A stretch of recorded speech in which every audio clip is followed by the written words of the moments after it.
Untold stories के इस नए एपिसोड में आपका स्वागत है। सोचो, सिर्फ 25 साल की उम्र और ब्रिटिश एम्पायर के डर का कारण बनना। नाम था बिरसा मुंडा। आदिवासी समुदाय के एक सिंपल से लड़के ने एक ऐसी क्रांति की शुरुआत की जो आज भी लोगों को इंस्पायर करती है। आज हम बात करेंगे एक ऐसे ट्राइबल वॉरियर की जिसको लोग धरती आबा यानी ज़मीन का पिता कहते हैं। चलो शुरू करते हैं बिरसा मुंडा की ये कहानी, एक असली हीरो जिसके बारे में अनफॉर्चुनेटली स्कूल बुक्स में बस 2 लाइनें लिखी होती हैं।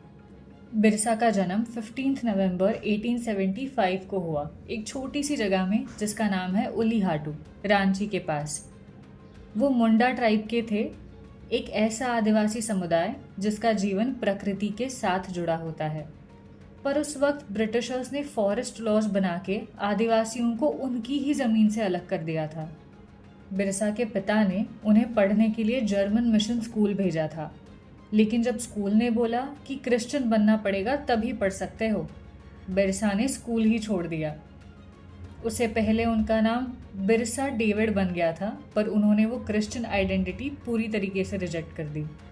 स्कूल छोड़ने के बाद बिरसा एक साधु के कांटेक्ट में आए और स्पिरिचुअल नॉलेज लेने लगे। उन्होंने अपनी एक नई आइडेंटिटी क्रिएट की, एक संत, एक गुरु और एक लीडर की। बिरसा मुंडा कहते थे, अपना धर्म, अपनी ज़मीन और अपना अधिकार वापस लो। उन्होंने एक नई मूवमेंट शुरू की, उलगुलन यानी रिबेलियन। ये मूवमेंट थी इनजस्टिस के खिलाफ, लैंडलॉर्ड्स, मिशनरीज और ब्रिटिश के खिलाफ। बिरसा के फॉलोअर्स उन्हें भगवान का रूप मानते थे। उनका मैसेज सिंपल था, पहला, अपनी मिट्टी से जुड़े रहो, दूसरा, ज़मीन पर अपना हक वापस लो, और तीसरा, ब्रिटिश के लॉज को मत मानो, अपने नियम बनाओ। बिरसा ने जागीरदारी सिस्टम का विरोध किया, जिसमें ज़मीन आदिवासियों से छीन के ज़मींदारों को दी जाती थी। बिरसा बोलते थे, ये ज़मीन हमारी माँ है, इस पर किसी और का कब्जा नहीं चल सकता। 1895 से 1900 तक उन्होंने आदिवासियों को जगाया, उन्हें संगठित किया और आर्म्ड रेजिस्टेंस का नेतृत्व किया। बिरसा ने एक पैरेलल सिस्टम बनाया, अपनी राज्य व्यवस्था जहां जस्टिस और इक्वालिटी थी। ब्रिटिशर्स के चर्चेस और पुलिस स्टेशंस तक उन्होंने टारगेट किए, पर उनका स्ट्रगल कभी पर्सनल नहीं था, हमेशा कलेक्टिव अपलिफ्टमेंट के लिए था। ब्रिटिश गवर्नमेंट को बिरसा मुंडा से अब सच में डर लगने लगा था।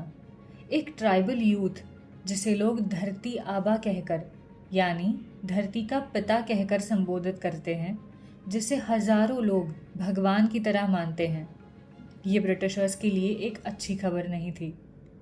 इसी के चलते 24 जनवरी 1900 को ब्रिटिश फोर्सेस ने भगवान बिरसा मुंडा को चक्रधरपुर के पास अरेस्ट कर लिया। उस वक्त उनकी मूवमेंट काफ़ी तेज़ी से फैल रही थी और ब्रिटिशर्स चाहते थे कि इस ट्राइबल मसीहा को तुरंत रोका जाए। अरेस्ट के बाद भगवान बिरसा मुंडा को रांची सेंट्रल जेल में डाल दिया गया, लेकिन उसके बाद एक अजीब सी बात हुई।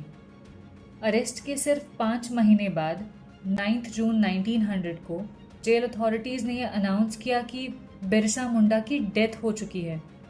Cause of death official record में लिखा गया कॉलेरा, मगर ये बात वहाँ के लोगों को हमेशा से डाउटफुल लगी है, क्योंकि आज तक किसी भी डॉक्टर का डिटेल्ड पोस्टमार्टम रिकॉर्ड अवेलेबल ही नहीं है। ब्रिटिश डॉक्यूमेंट्स में भी कुछ कॉन्ट्रडिक्टरी स्टेटमेंट्स मिलते हैं। आदिवासी समुदाय के लोग ये भी मानते हैं कि उन्हें शायद स्लो पॉइजन दिया गया था, क्योंकि उनका जीवित रहना ब्रिटिशर्स के लिए एक बहुत बड़ा खतरा था। कुछ हिस्टोरियंस ये भी मानते हैं कि उन्हें शायद अच्छा मेडिकल असिस्टेंस भी नहीं मिला। और एक शॉकिंग फैक्ट, उनकी बॉडी कभी उनके परिवार को या समुदाय को नहीं दी गई। कहते हैं कि बिरसा मुंडा की मौत की खबर बाहर जाने के बाद जेल अथॉरिटीज़ ट्राइबल कम्युनिटी से इतने डर गए थे कि उन्होंने खुद ही बिरसा मुंडा की बॉडी को जेल से थोड़ी दूर कोकर में जाकर सीक्रेटली दफना दिया। ये कितनी अजीब बात है कि जो इंसान अपने देश, अपने मिट्टी के लिए लड़ा, जिस इंसान के लिए हज़ारों लोग अपनी जान देने को तैयार थे, उसका अंत भी एक कॉन्स्पिरेसी और साइलेंस में छुप गया।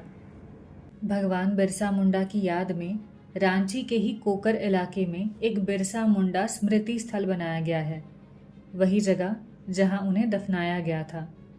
ये मेमोरियल झारखंड गवर्नमेंट ने बनाया है। लोग आज भी वहां जाकर उन्हें सम्मानित करते हैं। केवल 25 साल की उम्र में बिरसा ने वो कर दिखाया जो लोग जिंदगी भर करने का सोच भी नहीं पाते। उनकी इस मूवमेंट के बाद छोटा नागपुर टेनेंसी एक्ट 1908 आया, जिसने आदिवासी ज़मीनों को आउटसाइडर कंट्रोल से बचाया। आज भी उनका नाम बिहार, झारखंड, उड़ीसा, बंगाल और एमपी के ट्राइबल एरियाज़ में भक्ति और गर्व के साथ लिया जाता है। रांची का एयरपोर्ट हो या बिरसा इंस्टीट्यूट, झारखंड में ये उन्हीं के नाम पे बनाया गया है। बिरसा मुंडा की ये कहानी सिर्फ एक रिबेलियन नहीं है। ये कहानी याद दिलाती है कि अगर इरादे मजबूत हों तो बड़े से बड़े साम्राज्य भी हिल जाते हैं। बस एक 25 साल का लड़का जिसने ब्रिटिश राज के खिलाफ एक इतना बड़ा आंदोलन खड़ा किया, क्या उसकी पावर इमेजिन की जा सकती है?